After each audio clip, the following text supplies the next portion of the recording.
박근혜 대통령과 유승민 원내대표 이 두 사람의 관계는 2005년 10년 전에 시작됐습니다. 당시 박근혜 대표는 한나라당 대표였습니다. 당시 박 대표가 경제학자 출신이고 이회창 후보에 참모를 했었던 비례대표 의원 유승민을 대표 비서실장으로 기용하면서 본격적인 인연이 시작됐습니다. 삼고초려를 했다는 얘기도 있었습니다.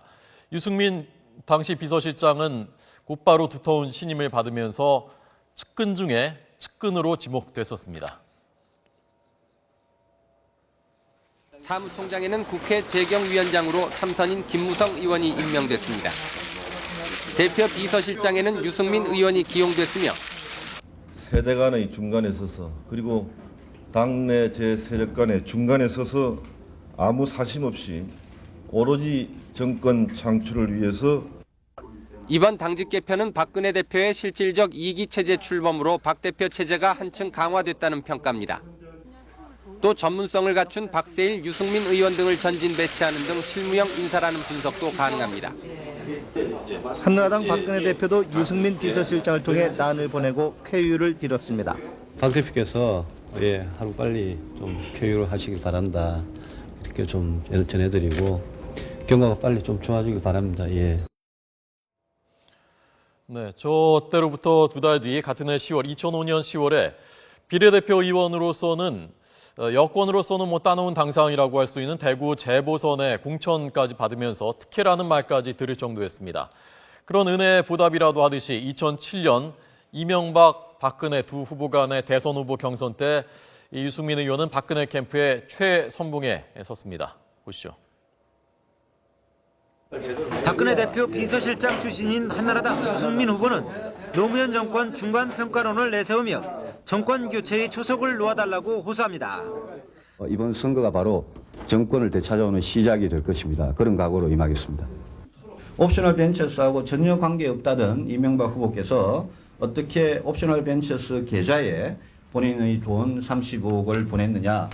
유승민 의원이 제시한 자료를 저희가 면밀히 분석 검토한 결과 그것이 합성된 조작된 것임을 저희가 확인을 했습니다. 그래서 네, 4년 뒤 대표 경선, 한나라당 대표 경선에서 유승민 의원은 박근혜를 위한 한 표라는 구호를 내세우면서 2위에 오르는 기염을 토했습니다. 아마 이제는 정치적인 본인의 체급이 전과는 다르다고 느꼈을 겁니다. 그런데 두 사람의 관계에 금이 간 것은 바로 이때 이후부터였습니다.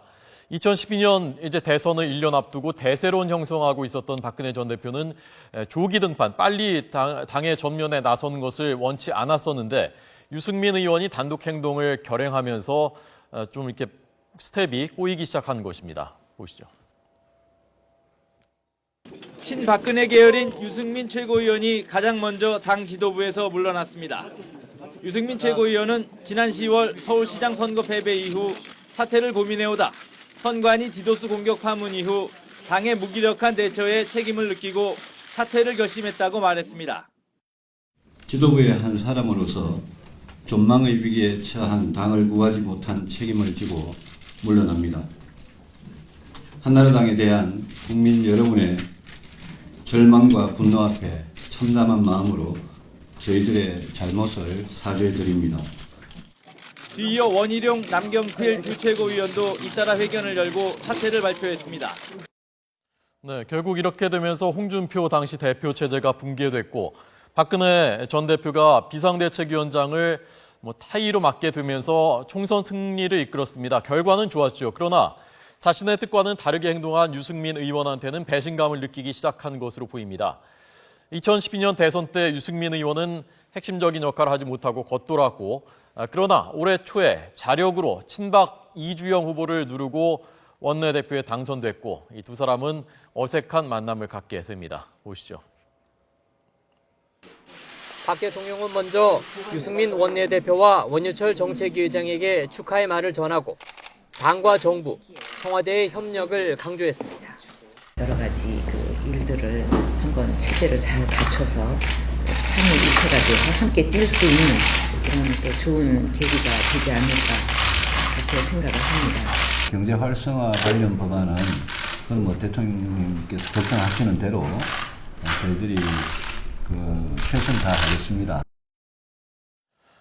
네, 그러나 이 불안한 동거는 오래 가지 못했습니다. 아마 이미 마음의 거리가 너무 멀어져 있었는지도 모르겠습니다. 이정현 최고위원이 엊그저께 대통령이 유승민 대표한테 쌓이고 쌓였다라고 발언을 했었죠. 아마 유승민 원내대표의 지난해 10월 발언 그리고 올해 4월 발언이 박 대통령의 마음을 결정적으로 얼어붙게 한 것으로 보입니다. 왜 이렇게 누가 합니까 이거를? 예? 청와대 알라들이 합니까? 누가 합니까? 정세 없는 복지는 허구임이 입증되고 있습니다. 이제 우리 정치권은 국민 앞에 솔직하게 고백해야 합니다. 당선된 후에 신뢰를 어기는 배신의 정치는 결국 패권주의와 줄세우기 정치를 양산하는 것으로 반드시 선거에서 국민들께서 심판을 해 주셔야 할 것입니다. 저도 진심으로 최선을 다하겠다는 말씀을 올립니다. 박근혜 대통령께 거듭 죄송하다는 말씀을 드리고 대통령께서도 저희들에게 마음을 푸시고 마음을 열어주시기를 기대를 합니다. 저는 박근혜 정부와 박근혜 대통령의 성공을 누구보다도 간절하게 바라는 사람입니다. 네, 좋든 싫든 여권 전체가 다시 운명 공동체가 될 수밖에 없는 2016년 내년 총선, 그리고 그 다음에 2017년 대선. 여기서 두 사람은 어떤 모습으로 재회하게 될까요? 궁금합니다. 지켜보겠습니다.